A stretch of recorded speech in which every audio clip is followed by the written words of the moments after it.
Hi, my name's Mary Jones and I just finished my freshman year at Colorado College, where I'm studying international political economy with a minor in Arabic and Islamic studies.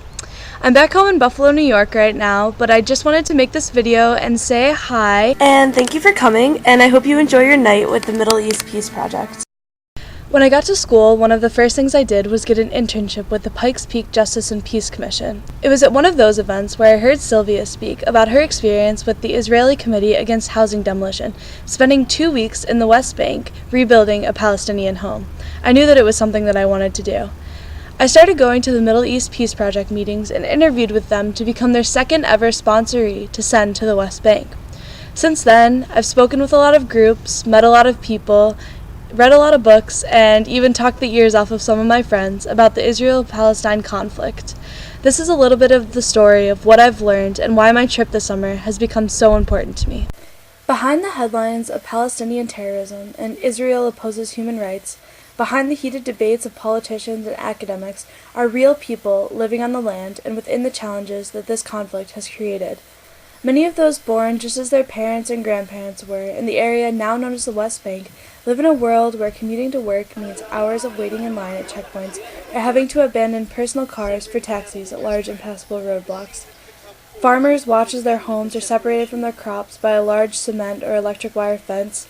For thousands of average people, instability is the norm just because they were born on disputed land in a volatile time.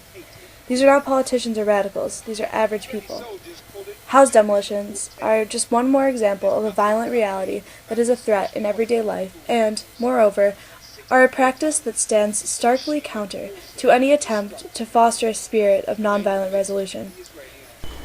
I applied for 3 times to get the permit from the Civil Administration Office in the West Bank, but all the time they refused to give me the permit.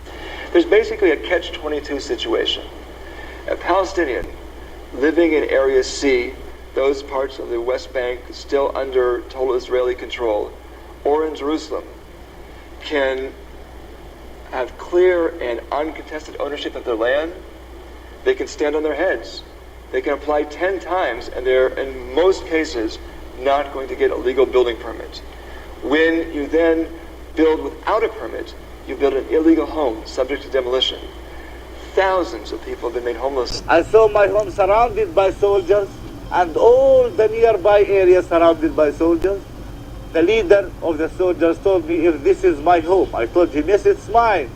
He said to me, it's not your home, it's our home now. You have 15 minutes to take your belongings and family out, and we want to destroy it. Though considered a counterterrorism measure, the truth is that there are innocent families that are caught in the crossfire.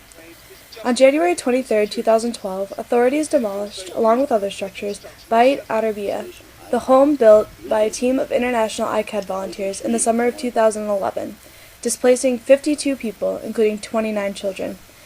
Salim and Arabiya Shawamre, the owners of the house, are not terrorists, and neither are their 7 children. All they did was dedicate their home to peaceful resistance, and yet this January had to stand outside, watching it be demolished for the 5th time.